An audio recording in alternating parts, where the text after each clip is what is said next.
Merhabalar, Minnoş Jungle'a hoş geldiniz. Eğer ilk defa geliyorsanız ben Ezgi. Arkada sesi çıkan arkadaş da Mia Hanım olur. Şuradaki birlikte tropikal bitkilere bakıp sizlere edindiğimiz tecrübeleri ve yaptığımız araştırmaları aktarıyoruz. Bugün önceden de anlatımını çektiğim filodendronların gelişimi nasıl oldu? Biraz kötü oldu. Ne sorunlar yaşadım ve koleksiyonuma daha yeni neler ekledim onlardan bahsedeceğim. Hadi başlayalım o zaman.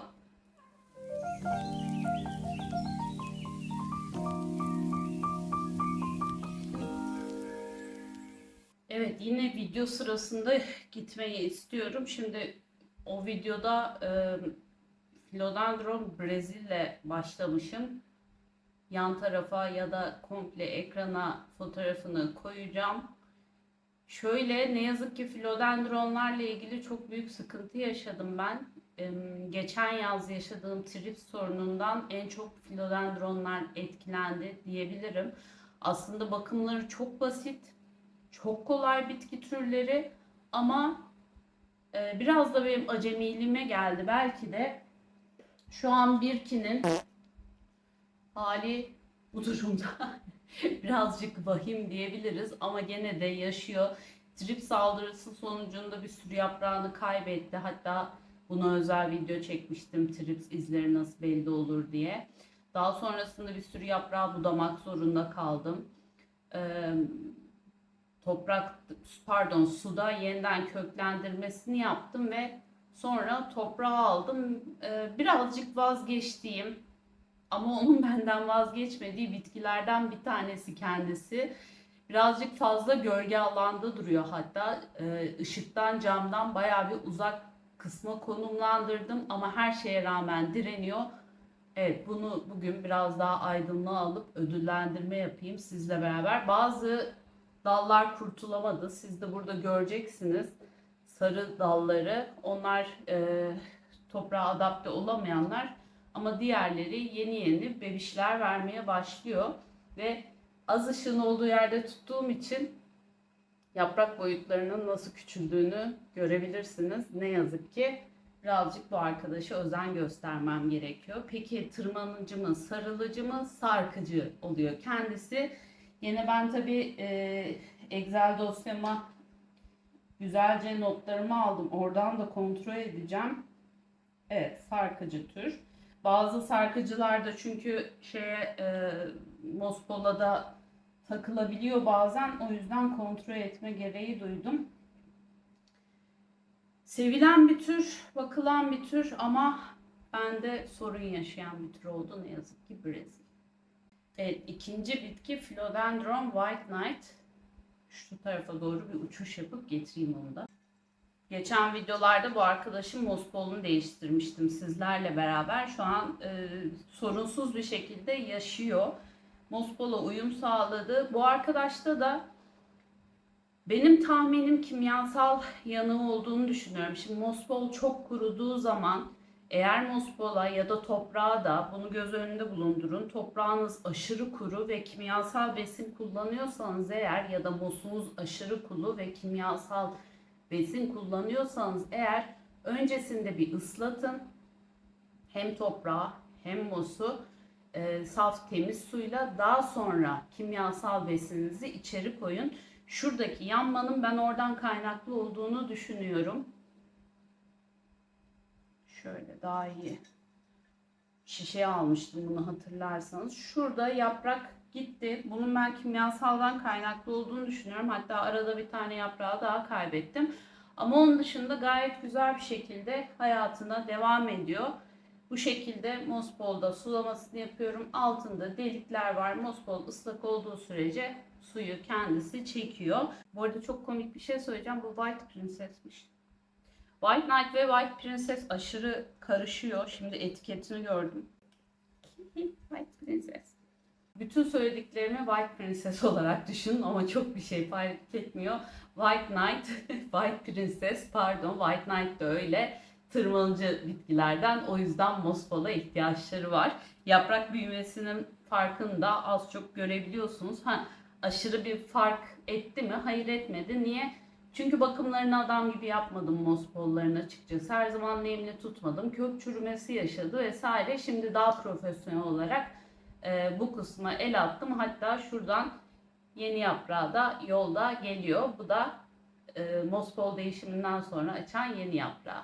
White Knight da kök çürümesi yaşadı mospol'dayken. O yüzden onu mospol'dan sökmüştüm ve şu şekilde pet şişeye aldım.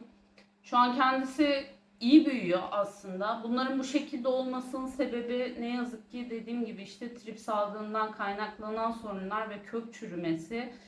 Mospol'dakilerde özellikle kök çürümesi sorununu çok fazla yaşadım. Diğerlerinde çok fazla yaşamadım. Çünkü zaten çok fazla su isteyen bitkiler değil ama şu an varyetesini görüyorsunuz. Yeni yaprağı da geliyor beyaz bir şekilde. Mutlu mesut bir şekilde beraber yaşamaya ve yaşatmaya çalışıyoruz. Bakalım bunu belki Mospol'a yeniden alabilirim. White Knight'da tırmanıcı bitkilerden. Evet, bir sonraki gösterdiğim bitki ya Philodendron ailesinde herhalde en çok sevdiğim bitkilerden bir tanesi. Philodendron scumiferum. Bunu da Mospol'a aldım. Kilde bakıyorum. Kil bilyesini aldım aynı zamanda. Şu an büyüklük farkı olarak bu şekilde gözüküyor. Şöyle koyayım. Bakımı gayet rahat. Oo ne güzel. Bak ne göstereceğim. Mospol'a yeni aldım ona rağmen. Şimdi gördüm. Kökü görebiliyor musunuz?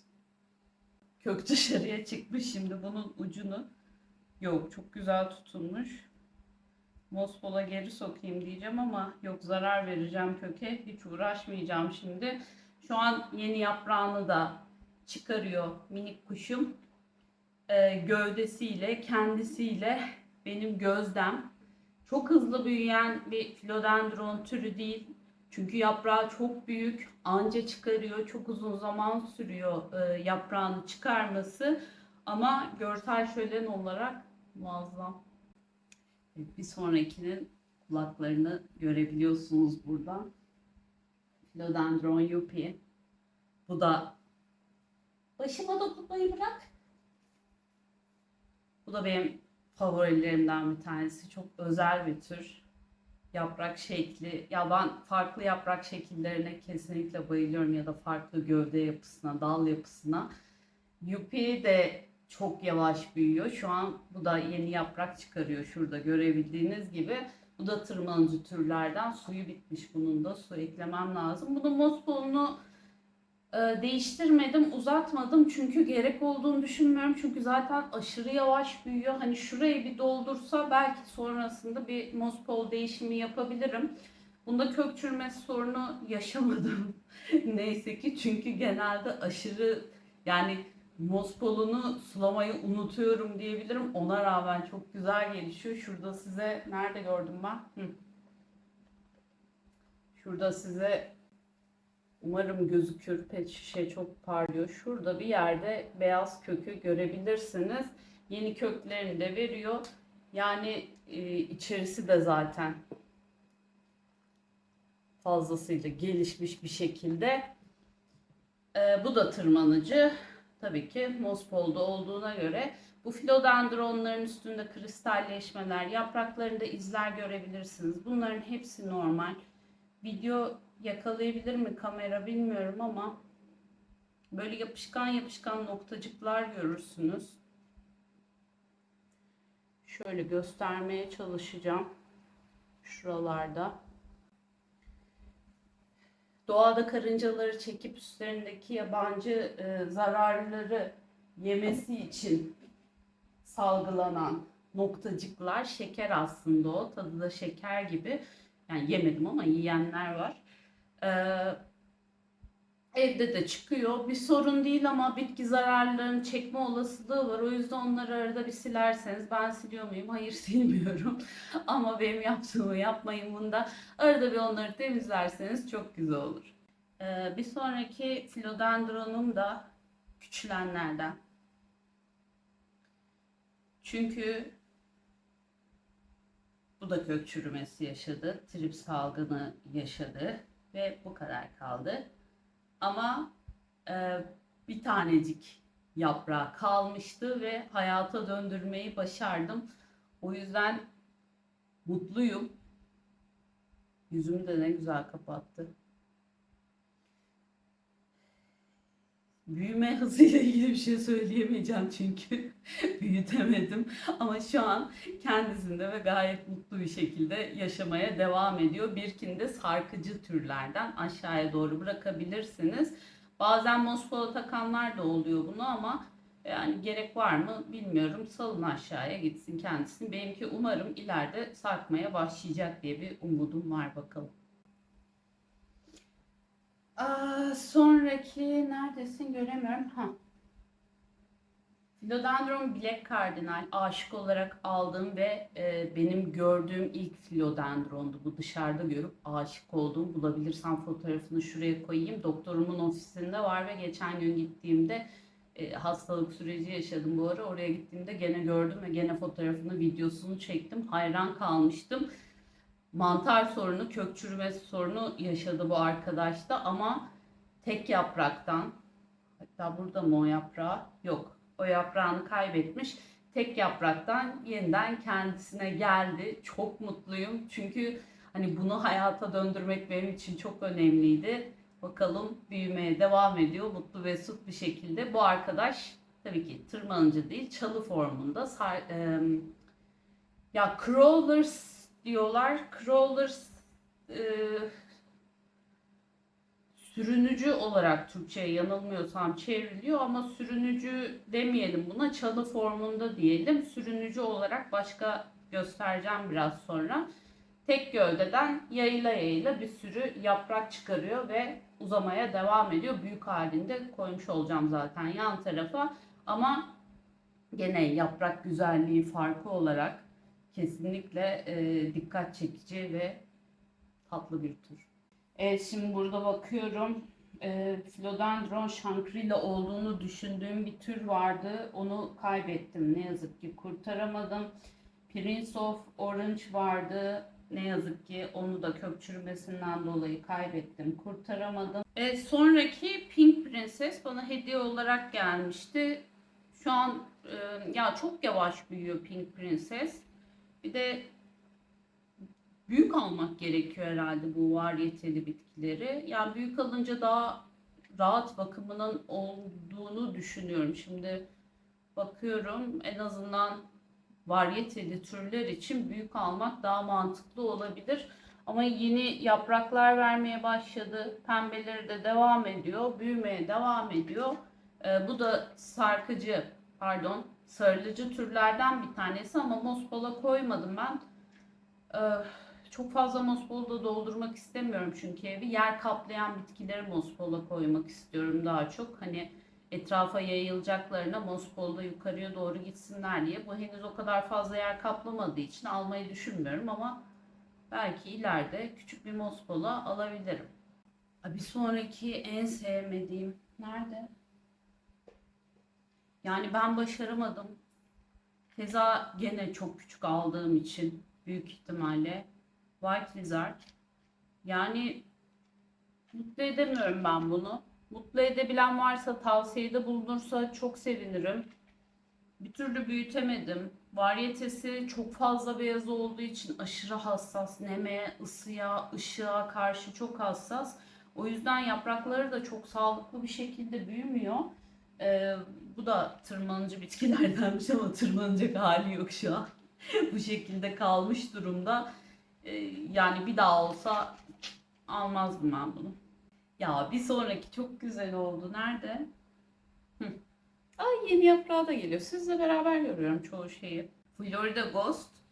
Küçüklüğünü görürsünüz. O zamandan beri şu şekilde gene pet şişede bakıyorum tabii ki köklerini görebilmek için. Ee, Yani aşığım diyebilirim. Hem yaprak şekli çok güzel, hem şunu ilave edeyim. Şu kurumuş yaprak dipleri var ya, yaprağın çıktığı yuvasından kalan. Arkadaşlar bunu bırakmayın bitkinin üstünde. Hem alokasyalarda filan da var. O kuruduktan sonra onları çıkartıp atın. Çünkü böceklerin gizlenebileceği alan bırakıyor ve kuruyup da çürüdüğü zaman da gene böceklenmeye sebep olabilir. Bunları uzaklaştırın lütfen.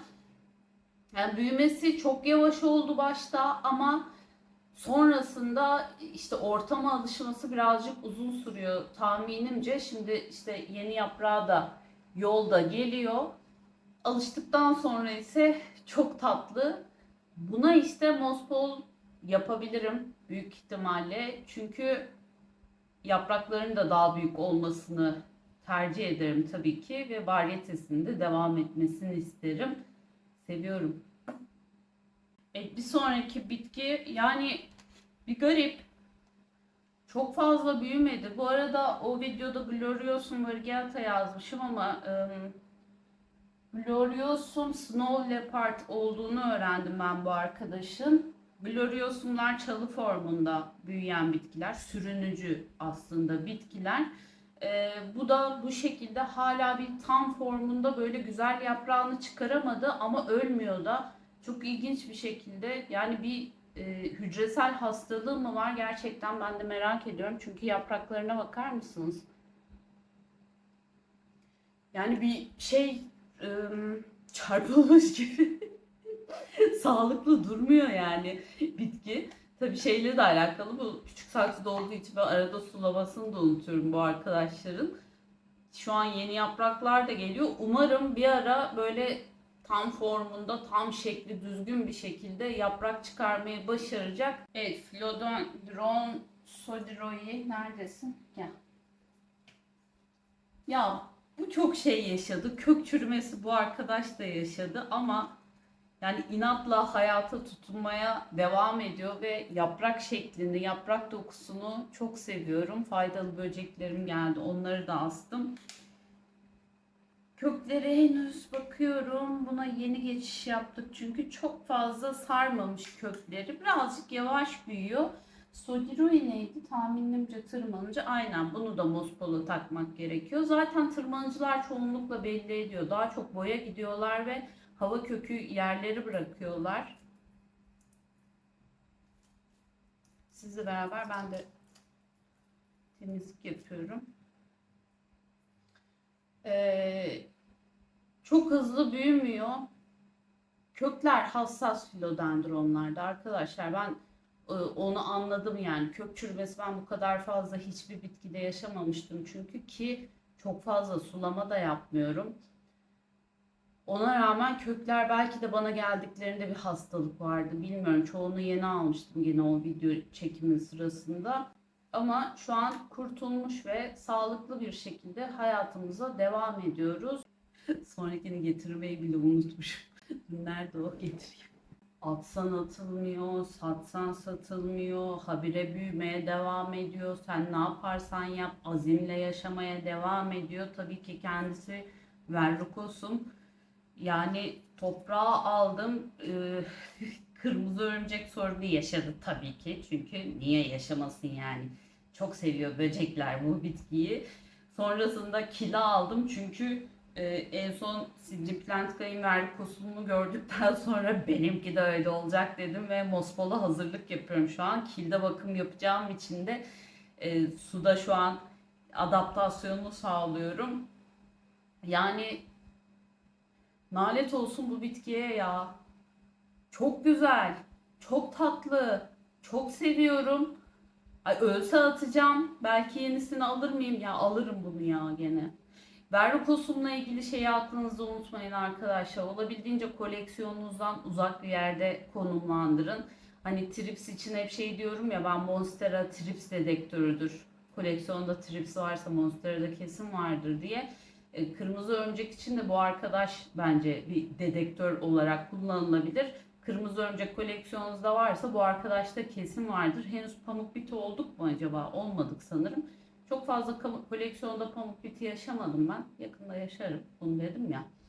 Ama onun dışında çok şey yani böyle kadifemsi bir yaprak dokusu olduğu için tabii Sydney'in ki bu kadar yaprağı var. Bakalım ben de bir kendisine gelsin. Mospolu alıp bu arkadaşı kocaman bir hale getirmeyi planlıyorum. Bakalım.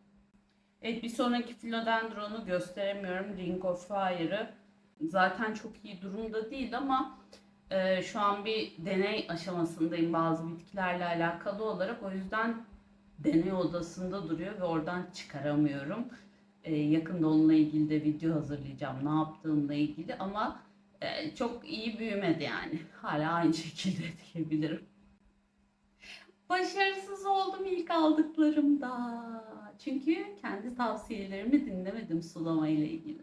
Gloriosum'dan önceki videoda bahsetmemişim ya da ekran görüntüsü almayı ben unuttum. Gloriosum sürünücü bitki türlerinden, niye göremiyorum? Onu çok tatlı, hatta süründü. Bitkimi çalmışlar. Aa. Heh, burada. Güzel gelişim gösteriyor bence. Ben mutluyum.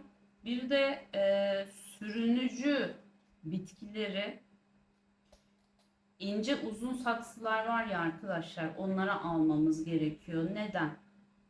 Burada çok rahat bir şekilde görebilirsiniz. Toprağa yatmış ve sürüne sürüne doğada da büyümeye devam ediyor bu bitkiler. Şu an saksısı bitmiş durumda. Gördüğünüz gibi artık daha devamını getiremiyor. O yüzden benim bunu çıkartıp biraz daha ince uzun, hani o sürünme işlemini yerine getirebileceği bir saksıya almam gerekiyor. Ama eğer yeriniz varsa, çok tatlı duruyor ya. Bakar mısınız şunun güzelliğine? Yaprakları çok sağlıklı, kendisi çok sağlıklı. Bu en son çıkardığı yaprak. Artık adaptasyonunu da sağladı. Yavaş yavaş büyümeye başlıyor. Yapraklarını da büyütmeye başlıyor. O yüzden mutluyum ve Gloriosum'u çok seviyorum. Önümdeki sırayı da mı gitsem? Şuradan sol baştan başlayayım. İsimlerine daha çok fazla alışamadım. Bu neymiş? Philodendron rugosum aberrant. Yapraklarını çok sevdim. Buna da bir şeyine bakayım. Tırmanıcıymış. Tabi belli değil mi zaten? Arkadaşlar bakar mısınız? Bu bir hava kökü yani. Bana mospol tak, mospol tak diyor. Şimdi 2 tane elimde hazır mospol var. Hangisine takacağımı da bir türlü karar veremedim ama bunu alabilirim. Birazcık yapraklarını yıkasam da iyi olacak. Ama çok dolu dolu gözüken, böyle yaprağı da diğer filodendronlara göre nispeten daha kalın ve nispeten gene güzel büyüyor. Şu an yeni yaprağı da gene gelmekte. Yolda. Yani ben bunu çok seviyorum. Bilmiyorum ya, siz ne düşünürsünüz ama kameraya yansıyor mu güzelliği, ona da emin değilim. Bu ikisini ben şöyle göstereyim. Yerde ve sepette bir dekorasyon yaptım. Çok da tatlı durdular. Böyle arada bir çeviriyorum bunu ışık alsın falan diye. Gayet bu şekilde de bir dekorasyon yapabilirsiniz. Aklınızda olsun. Evet, bu tarafta Mexicanum var. Philodendron mexicanum. İlk aldığımda sadece bu yaprak vardı, şu yaprak vardı ve sonrasında alttan bebeğini patlatarak diğer yapraklarını verdi. Şimdi burada şeyi göstermek istiyorum. Mexicanum'un en güzel yanı. Yaprağının arka rengine bakar mısınız? Bordosunun güzelliğine. Yani hava köklerine bakar mısınız? Bu da kendisini belli ediyor. Tırmandır beni anne şeklinde bağırıyor. Yeni yaprağı da geliyor bu şekilde. Yani bu da beni çok heyecanlandıran filodendronlardan bir tanesi. Bunu da belki mospolu alabilirim. Bilmiyorum. Gene kurumuş kısımları alın. Çok dolu dolu da duruyor aslında. Ya mospola illa almak zorunda mısınız? Bitki hızlı büyüyorsa bence evet alın. Yoksa çok dağınık dağınık duracaktır. Ama mesela Yuppie gibi ya da ne bileyim Pink Princess gibi çok yavaş büyüyen bitkileri mospola almaya gerek var mı bilmiyorum. Hani kocaman bir şeyin altında böyle küçücük bitki şeklinde, ama bitki hızlı büyüyorsa, şimdi bu adaptasyonunu sağladı ve hızlı büyümeye başladı. Hava kökleri de ortamdaki nemden çok güzel faydalanıyor aslında. Şu an kaç ortam nemi? %68. Bugün gene düşük yani. O yüzden de böyle hava kökleri çok güzel bir şekilde gelişiyor. Eğer bitki hızlı büyüyorsa mospolu almakta sanırım fayda var diye düşünüyorum. Evet, Philodendron pedatum gladhans. Bu da tabii ki yaprak şeklinden dolayı hayran kaldığım filolardan. Bu arkadaş da tırmanıcı arkadaşlardan bir tanesi. Gene hava köküyle, şurada görebiliyorsunuzdur. Hava köküyle zaten tırmanıcıyım ben diyor ve gene yeni bir yaprak geliyor. İlk setten sonra çözdüm artık sanırım Philodendron bakımını bakmayacaksın. Bu biraz daha yüksek yerde konumlandırıyorum bunu. Bunu da Mospol'a alabilirim bakalım. Aslında şey de önemli Mospol açısından. İnternette araştırmasını yapın Mospol'da. İşte bunun Latincesini yazın. Mospol yazın İngilizceniz yoksa da. Görsellere baktığınızda Mospol üzerinde ne kadar yaprak büyütmüş. Hani Mospol işe yaramış mı yaprak büyütmesi açısından şeklinde bir bakış atarsanız değer mi değmez mi Mospol'u almaya onunla da alakalı hani size bir fikir verir. Verrucos'um evet çok büyüyor ama bu sanki yanlış hatırlamıyorsam çok fazla Mospol'da olsun ya da olmasın yaprak büyüten bitkilerden bir tanesi değil. Yine bir araştırmamı ben yaparım. Ona göre Mospol'u alırım ya da almam. Olduğum sellum olarak düşünebiliriz. Yani niye aldığımı, niye yaşattığımı, niye sevdiğimi tahmin edebilirsiniz. Bu da tırmanıcıymış. Bunu henüz şey yok. Hava kökü vermedi. Işığı nerede aldığı çok belli.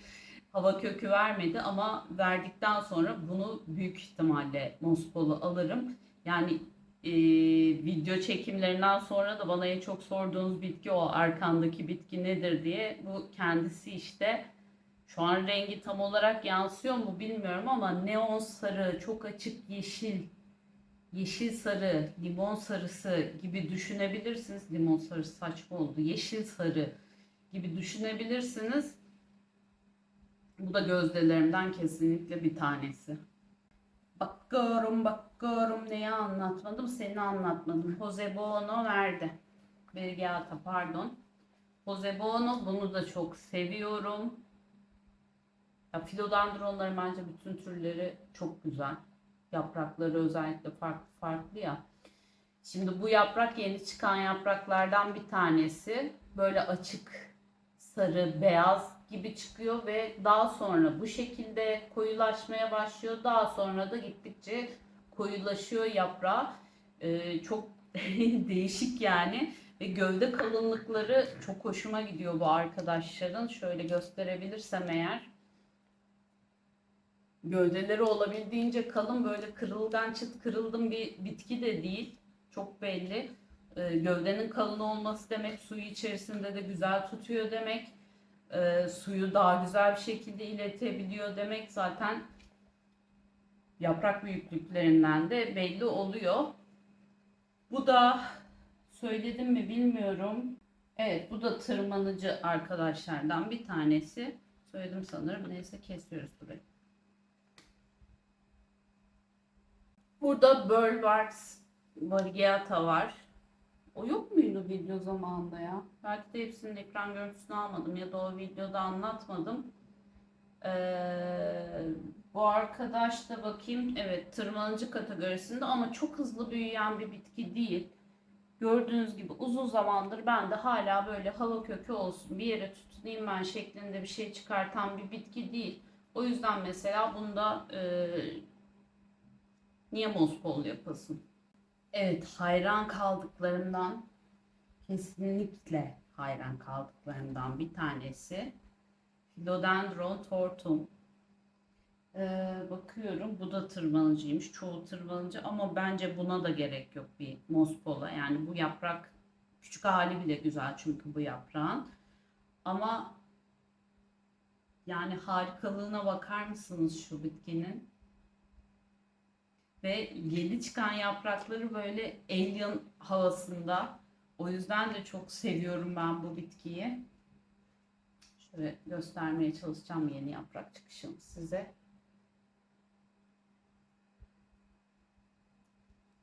Yani bunu da alt kısımda tutuyorum. Böyle şeyin, hatta dolabın altında belki görmüşsünüzdür. Güzel bir şekilde büyüyor. Şey, çok komik, bakar mısınız? Sarılıcı ya, bütün kök sistemini şeye sokmuş. Toprağa sokmuş. Şuradan görebilirsiniz belki yeni yaprak çıkışını. Böyle çarpılmış gibi, töbe töbe bir şey. İç içe giriyor, bir şey oluyor, sonra tek tek bu yaprakların hepsi açılmaya başlıyor falan. Yani onu izlemesi de çok keyifli. Bir ara hızlı çekimle kameraya çekeyim dedim. Çok hızlı açılmıyor yani. Çok yavaş bir şekilde açıldığı için hani sabit birkaç günlük bir kamera koymak gerekiyor. Ama tortum da dünya tatlılarından bir tanesi. Evet, son bitkim arkamda gözüküyor. Philodendron tripartitum. Çok hızlı ve güzel büyüyen bitkilerden bir tanesi. Kırmızı örümcek sorunu yaşadık bu arkadaşla da. Ne yazık ki, umuyorum ki artık sağlıklıdır. İlaçlaması yapıldı. Ağlıyor. İlk aldığım zaman şu boyutlarda filandı. Bu Hindistan cevizi kolunu çok fazla geçmemişti ama şu an görüyorsunuz bu şeyi uzatmam gerekiyor. Şunu uzatmam gerekiyor. Artık hani bir en azından daha düzgün ve derli toplu durması için. Ya buna mesela Moskova değil de bu Hindistan cevizi şeyi daha mantıklı. Zaten çok hızlı büyüyor. Bir de yapraklarını da kocaman kocaman yaparsa daha nereye sığacak bu arkadaş? Evet. Göstermediğim bir şey kalmadı. Bugün hava çok sıcak, aşırı sıcak. Terliye terliye çekim yaptım. Birazcık enerjim düşük olduysa lütfen kusuruma bakmayın. Vantilatörlerin hepsini de açamıyorum haliyle, çok gürültü yapıyor diye. Beni izlediğiniz ve dinlediğiniz için çok teşekkür ederim. Tecrübelerinizi veya yorumlarınızı paylaşmak isterseniz yorumlar kısmında buluşalım. Beğenmeyi unutmayın. Kendinize çok iyi bakın. Bay bay.